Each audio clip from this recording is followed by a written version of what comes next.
E aí, mano, eu podia fazer separado 2 vídeos, né? Um sobre um tema e outro sobre o outro.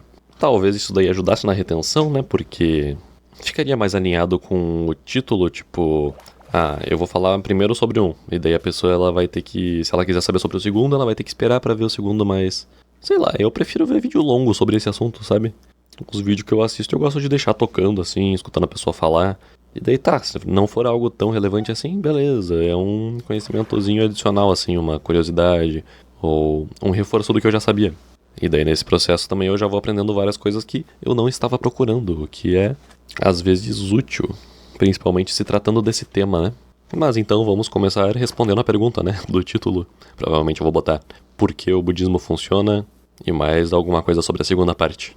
Esse é um título que eu pensei interessante para o que eu gostaria de falar sobre o meu último vídeo sobre o assunto, que também é o meu último vídeo, né? Aquele budismo, o vídeo mais importante do canal. Eu queria especificamente falar sobre a parte em que eu falei sobre aquela metáfora, sabe? Que não tem couro suficiente para você cobrir o chão todo, mas tem para os seus pés. E daí o budismo seria o quê? Colocar o couro nos seus pés com os ensinamentos. Porque você tentar cobrir o mundo todo, o que é isso, né? É você não tomar refúgio, você acreditar que as coisas de fato existem como aparentam ser. Aliás, sobre isso, uma frase interessante que eu vi, não sei se é um mestre zen falando ou algo assim, dizendo: as coisas não são o que parecem ser, mas também não são qualquer outra coisa. Interessante, né? É difícil de digerir quando se fala mais profundamente sobre vacuidade e anatta, que é o não eu, né? A ausência de um eu inerente a todas as coisas. Mas vamos tentando, né? Mas como eu ia dizendo, além disso, você tentar colocar o couro no mundo todo, no chão todo que você vai pisando, dá pra ser entendido como você abraçar o samsara. Você acreditar que a felicidade está na satisfação dos seus desejos. E se você tá passando por uma fase boa, como o cara do canal Tendrel diz, parece até que o samsara funciona. Mas passa mais um pouquinho de tempo e você vê os grandes problemas que tem esse mindset de abraçar o samsara. Obviamente você não consegue suprir todos os seus desejos. Até porque a gente tem desejos infinitos, né? A gente sacia um e logo em seguida aparece outro, e outro, e outro, e outro. E se todos fossem saciados, uma coisa que teria grandes chances de acontecer, né? É chegar o tédio. E daí o tédio se tornaria sofrimento e mais um desejo seria criado, que seria o desejo de sair do tédio, seja mergulhando no samsara novamente ou evoluindo espiritualmente. É muito mais fácil para você alcançar a paz interior, eliminação do sofrimento e eu diria até felicidade, você trabalhar nas suas crenças, mudar a forma como você enxerga as coisas e também mudar a sua atitude em relação ao mundo, do que tentar satisfazer essa tua ambição infinita. Tipo, o budismo não diz que coisas são certas ou erradas, mas ele te dá conselhos para que você tenha uma vida melhor. Então, não é errado você tentar conseguir o que você quer, se esforçar para isso e tudo mais, mas o budismo sugere que você tenha um mindset mais saudável, né? Para que você não sofra durante todo o caminho que você estiver trilhando para conseguir o que você quer. O meu amigo Deso disse uma coisa interessante em uma postagem que ele fez uma vez no Facebook. Ele disse que querer, dizer eu quero, é uma outra forma de dizer eu sofro. Mas suponho eu que, no geral, o budismo esteja mais alinhado com a crença de que é o apego ao desejo que causa o sofrimento. Em suma, eu acho que uma boa forma de colocar isso, né, usando a metáfora novamente, é que você pode muito bem tentar colocar couro em uma parte maior do chão, você pode tentar planar o chão e deixar ele agradável para os seus pés. Mas é melhor para você mesmo que você primeiro coloque o couro nos seus pezinhos, entende? Antes de tentar fazer essa tarefa infinita. Porque senão você vai ficar se machucando enquanto tenta fazer isso. Ficou claro? Então, em uma única frase, o budismo funciona porque seguir o budismo é tentar colocar o couro nos seus pés em vez de no mundo todo. Em vez de abraçar o samsara e colocar a razão da sua felicidade nas ilusões externas do querer. E note que eu disse tentar. tentar colocar nos seus pés. Não significa que todos vão conseguir. Botar completamente é complicado, cara. Quantas pessoas atingiram os mais altos níveis de iluminação? Poucas, né? Mas se uma parte do seu pé estiver protegida, melhor do que nada, né? Então, pelo menos isso eu acredito que você pode muito bem conseguir com o budismo. Reduzir o seu sofrimento na vida consideravelmente, tá? Bem consideravelmente. Bastante mesmo. O nível também depende do quanto que você se aprofunda, do quanto que você entende e segue os ensinamentos, né? Mas, de qualquer forma, outra coisa também óbvia, né? É que é mais fácil você tentar cobrir os seus pés do que tentar cobrir o mundo todo. Então, se você for falhar em uma delas, que seja tentando cobrir o seu pé. Pelo menos a chance de sucesso foi maior nesse caso. Então, ok, eu falei algo... eu falei mais sobre por que funciona em vez de fato, os ensinamentos. Então agora eu acho que eu vou trazer um pouquinho, né? Sobre os ensinamentos para você seguir. Mas antes eu também queria dizer mais uma coisa sobre isso, né? Tipo, tu tá curioso, provavelmente, né? Suponho eu, do porquê que o budismo funciona se você clicou nesse vídeo. Ok, é uma dúvida razoável. É importante que você saiba, né? Mas mais importante do que ficar perguntando, querendo saber todos os detalhes para entender se tudo faz sentido, se tudo é logicamente correto, mais importante do que isso é você ser curado. Curado do seu sofrimento, curado do samsara. Tipo, quando você vai no médico e ele te dá um remédio, você não fica perguntando, mas de onde é que veio esse remédio? Como é que funciona ele? Como é que ele age no cérebro? Como é que não sei o que lá. Ok, você pode fazer algumas perguntinhas, mas... cara, você não vai destrinchar toda a psiquiatria e fazer uma faculdade do assunto só pra você realmente ter a certeza antes de tomar de que não, isso daqui vai funcionar e isso daqui vai resolver o meu problema. Não, você simplesmente toma porque o psiquiatra que tá te atendendo já estudou por anos a fio sobre isso. E daí você confia nele. Da mesma forma, se tem uma flecha no seu olho, a prioridade é arrancarmos esta flecha, né? Curarmos o seu olho, em vez de ficar pensando quem que acertou essa flecha em ti, do que ela é feita, e se realmente vai ser melhor tirar essa flecha do teu olho em vez de deixar ela ali. Mas o próprio Buda disse, não acreditem em mim, testem e vejam por si mesmos que funciona. No pior dos casos, você só perdeu tempo. No melhor, a sua vida melhora muito. Mas o que é testar? É você tomar o remédio, né? É você arrancar a flecha. E isso, num primeiro momento, principalmente, exige pelo menos um pouquinho de confiança de que aquilo não vai ser uma perda de tempo e que tem chances de funcionar, né? Para que você comece a prática. E, bom, eu acho que foi no Amigo Monge que eu vi um vídeo, né, dele falando que não existe o budismo. O que existe são várias escolas budistas que, na verdade, até que tem uma boa diferença de crenças entre cada uma delas, com diferentes métodos e ênfase em diferentes ensinamentos. Mas assim, você pode perguntar, por que existem tantas formas de se praticar? E eu te devolvo a pergunta, por que existem tantos remédios diferentes? Muitas vezes para resolver o mesmo problema. Porque as pessoas são diferentes, elas não reagem da mesma forma ao mesmo remédio. Para algumas pessoas um tipo de prática vai fazer mais efeito e para outras outro tipo de prática. Então teste e veja quais práticas funcionam melhor para você.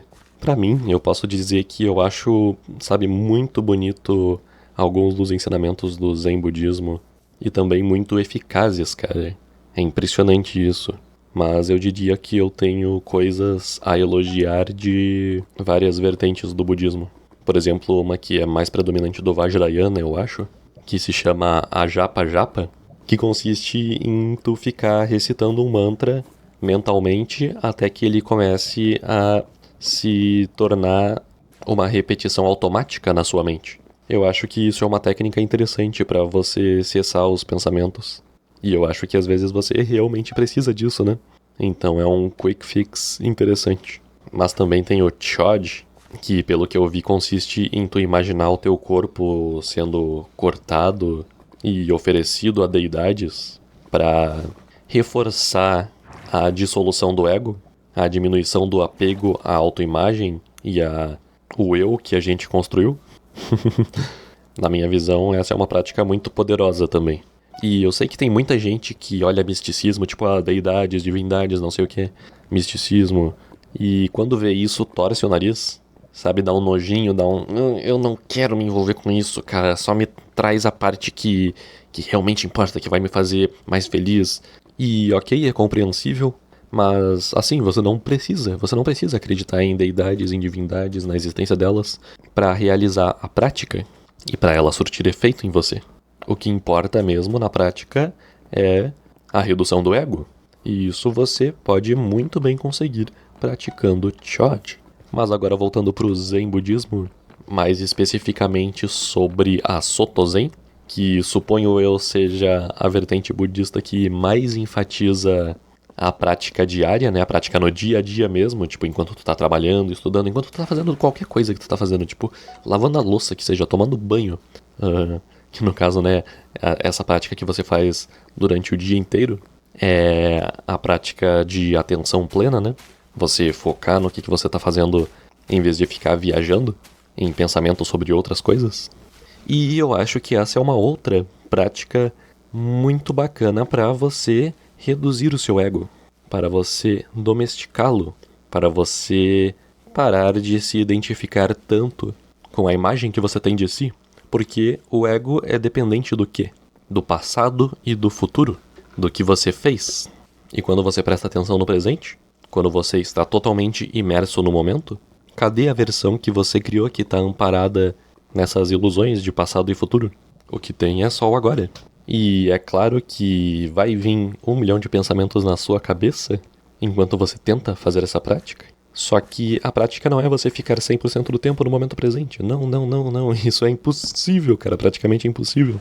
A prática é você retornar ao momento presente, sempre que você se desvia.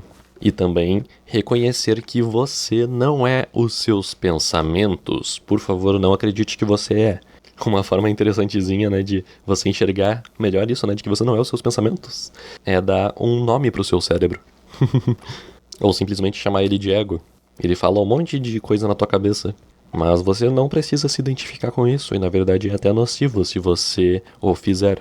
Mas além, claro, dessa redução do ego que essa prática proporciona, também tem um melhor aproveitamento do momento presente, né? E uma redução do apego. Uma frase que eu acho interessante, que eu vi num dos vídeos do Monge Gensho, é ele falando que o filho dele, né, tava lá do lado dele, daí ele perguntou pra um mestre, ou alguma coisa assim, sei lá. Ele perguntou quanto tempo que esse cara, ele medita por dia. É uma curiosidade que eu suponho que bastante gente tem, né? Quanto tempo meditar? E daí sabe o que esse cara respondeu? 24 horas por dia. A minha prática é 24 horas por dia. E é isso mesmo, você pode praticar o dia todo. Mas em relação à prática formal mesmo, pro dia a dia, eu vi o Monge Gensho, o Monge Komyo, dizendo que legal se tu consegue fazer 20 minutos, muito legal se você consegue fazer 30, mas eles sugerem 40, pra, digamos, ser o ideal no dia a dia. Outra coisa também engraçadinha é que perguntaram pro Monge Gensho se o melhor horário pra meditação seria de dia, né, de manhã ou de noite. E daí sabe o que ele respondeu? De dia e de noite. Interessante, né? Mas como eu ia dizendo, prestando atenção no momento presente, você consegue aproveitar muito mais o momento. E eu acho que isso é uma coisa muito importante de você fazer, sabe? Aproveitar o momento, aproveitar a jornada. Eu já estou dizendo isso ao que antes de eu começar os meus estudos no budismo, aqui no YouTube. A ansiedade costuma ser um produto do ego. E eu vejo muita gente no trabalho que eu tô falando, nossa, tomara que o tempo passe rápido, que demora, acaba logo, cadê minha folga, tá ligado? Isso é basicamente dizer, eu não queria estar aqui, e se eu pudesse apertar um botão para pular este momento, eu apertaria. Eu estou sofrendo aqui, eu não estou feliz aqui. Ou no mínimo, estar aqui é um grande incômodo para mim. E eu acho que tem poucas coisas mais tristes do que essa que tu pode dizer no trabalho. Porque, cara, pensa quanto tempo que você vai ficar no trabalho. Quanto tempo que você vai gastar nessa atividade. Que você vai despender do seu tempo acordado, da sua vida. O tamanho dessa fatia é enorme. E de qualquer forma, você vai chegar em casa em algum momento. E vai chegar a sua folga e também as suas férias em algum momento. Então, por que ficar ansioso no momento presente? Por que não aproveitar os dois, em vez de estragar um ficando ansioso pela chegada do outro. Você não precisa fazer isso com a sua vida. Não precisa ser desse jeito, embora a sociedade tenha tentado te fazer acreditar que é assim. Afinal, todos ao teu redor estão reforçando essa narrativa, né? Além de que você ficar ansioso e considerar como sofrimento a atividade que você está desempenhando no trabalho, cria justamente o efeito oposto do que você deseja. Em vez do tempo passar mais rápido, ele passa mais devagar.